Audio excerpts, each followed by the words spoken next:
योगफल से संबंधित सूत्र। अक्सर परीक्षा में पूछता है कि प्रथम जो है 10 प्राकृत संख्याओं का योगफल क्या है, या 20 प्राकृत संख्याओं का योगफल क्या है, या 30, कुछ भी पूछ सकता है।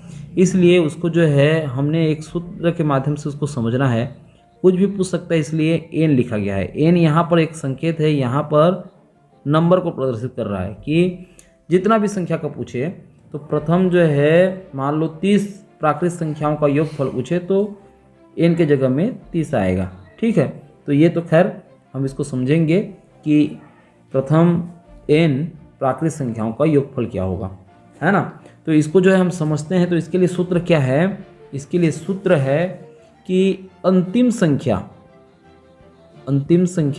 जो भी पूछा रहेगा, अंतिम संख्या यानी यहाँ पर जो भी पूछा रहेगा यानी एन गुणित अंतिम संख्या, मतलब एन अंतिम संख्या से जो है आपको जो है जोड़ना है 1 को, और फिर बटे सबका बटे 2।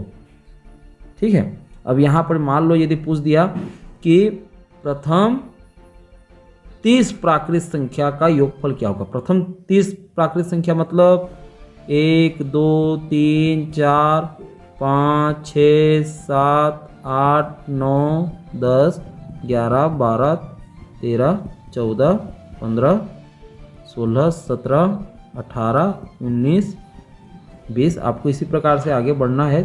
21 22 23 24 25 26 27 28 29 30। इन जो प्रथम 30 है इनको सबको जोड़ना है। सबके बाद जो है जोड़ का चिन्ह लगेगा। इसको जोड़ते हुए कितना अंक मतलब कितना उत्तर आता है, योगफल कितना उत्तर आता है, ये आपको बताना है।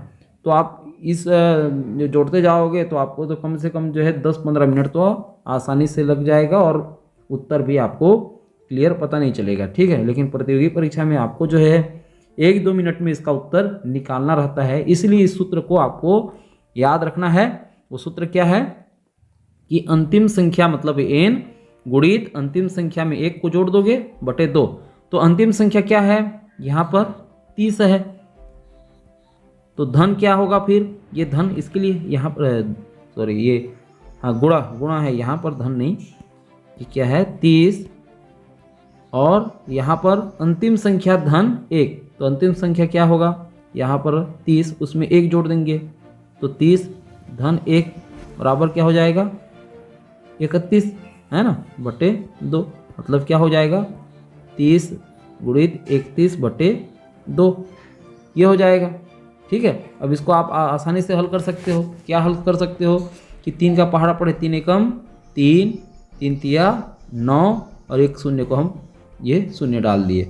मतलब जब इसको गुणा करोगे तो 930 आएगा, फिर बटे 2। मतलब 2 से यदि 930 को यदि भाग दोगे तो 2 एकम 2, ये हो जाएगा 2 चौक 8, 2 छिक्का 12, 2 पंचे 10। उत्तर आ रहा है आपका 465। तो ये उत्तर है कि प्रथम जो 30 प्राकृत संख्या है, प्रथम जो 30 प्राकृत संख्या है उसका योगफल क्या होगा? 465। ठीक है, तो इस प्रकार से आप उसको उत्तर निकालना है। आप यदि पूरा सब संख्या को जोड़ोगे कैलकुलेटर से, यदि आप जोड़ भी रहे हो सभी संख्याओं को, तो उत्तर आना है आपका 465। तो इस सूत्र की मदद से आपको जो है ये ज्ञात करना है। अंतिम संख्या गुणित अंतिम संख्या में यदि 1 जोड़ दिए और दोनों का गुणा कर दिए, फिर बटे 2 कर दिए, 2 से भाग कर दिए, बटे यानी भाग देना। अब आते हैं प्रथम n सम संख्याओं का योगफल। तो n यहाँ पर मान लो यहाँ क्या है? n बराबर 30, जैसे कि पहले उदाहरण में है कि 30 है। तो इस 30 संख्या में कितनी सम संख्या होगी? सम संख्या को समझने के लिए ये सम संख्या क्या है इसको आप जो है समझोगे कि सम संख्या क्या है।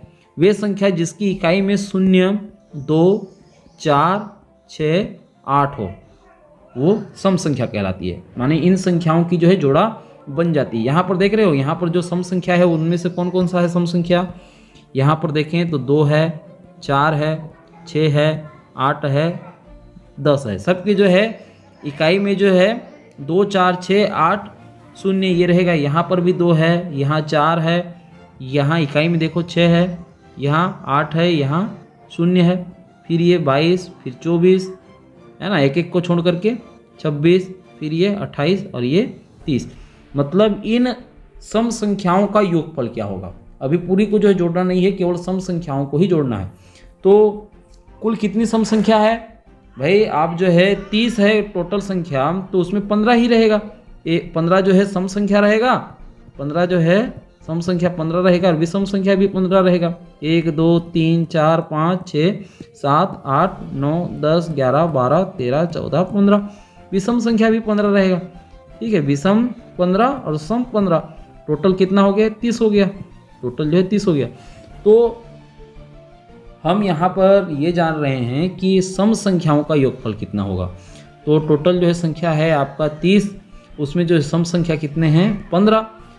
तो 15 है, तो इसका सूत्र ये है कि कुल सम संख्या गुणित जो कुल सम संख्या है उसमें आपको जो है एक क्या कर देना है, जोड़ देना है, एक जोड़ देना है, फिर उसका गुणनफल निकाल लेना है। ये है सूत्र।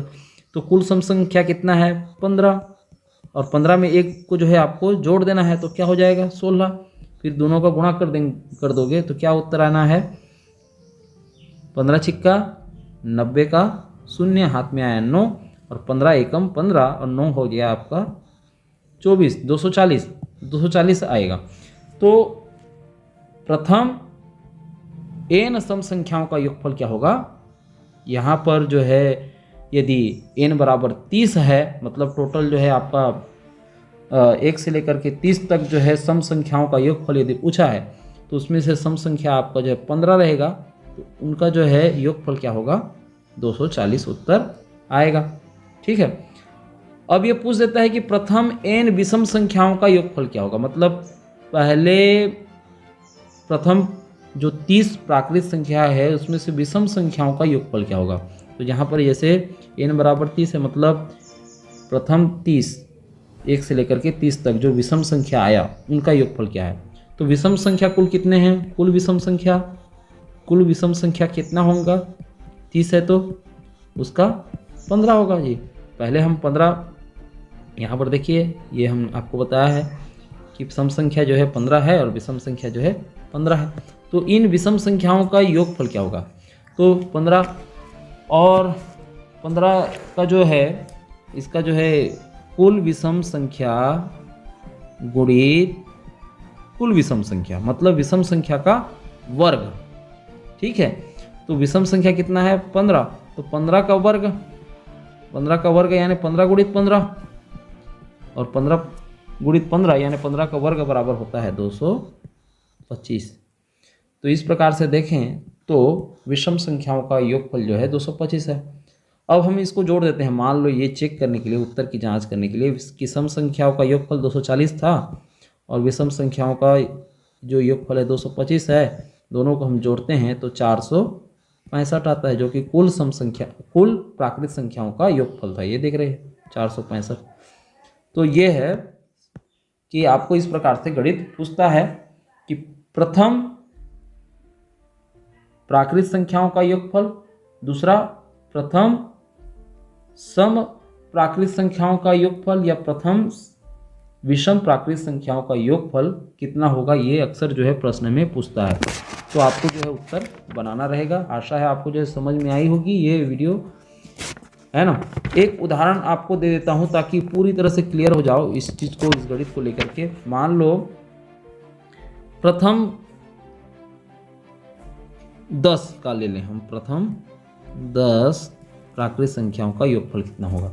तो प्रथम प्राकृत संख्याओं का योगफल कितना होगा, 10 है, तो 10 उसमें 1 जोड़ देंगे तो 11 और बटे 2 कर देंगे, तो ये हो जाएगा आपका 10 धन 11 बराबर हो जाएगा 21, 21 बटे 2।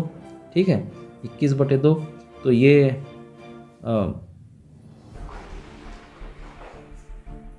ये यहाँ पर जो है सूत्र के हिसाब से कि 10 गुणित 11 होगा, है ना। यहाँ पर देखिए सूत्र को कि अंतिम संख्या n गुणित अंतिम संख्या में 1 जोड़ दें, है ना। तो अंतिम संख्या क्या है यहाँ पर अंतिम संख्या है 10,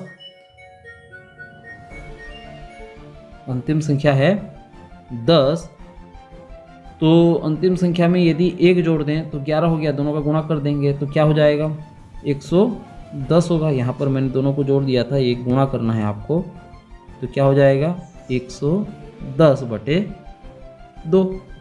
फिर ये 2 एकम 2, 2 पंचे 10, फिर उसमें एक हासिल आया तो 2 पंचे 10, ये हो जाएगा आपका 55। तो प्रथम जो 10 प्राकृत संख्या है उसका योगफल कितना होगा 55 उत्तर। ठीक है, तो आशा है आपको जो है वीडियो समझ में आई होगी। यदि नहीं समझ में आई है तो कमेंट करके जरूर भेजिए, फिर एक नए वीडियो में इसको और ज़्यादा क्लियरफाई हम करेंगे।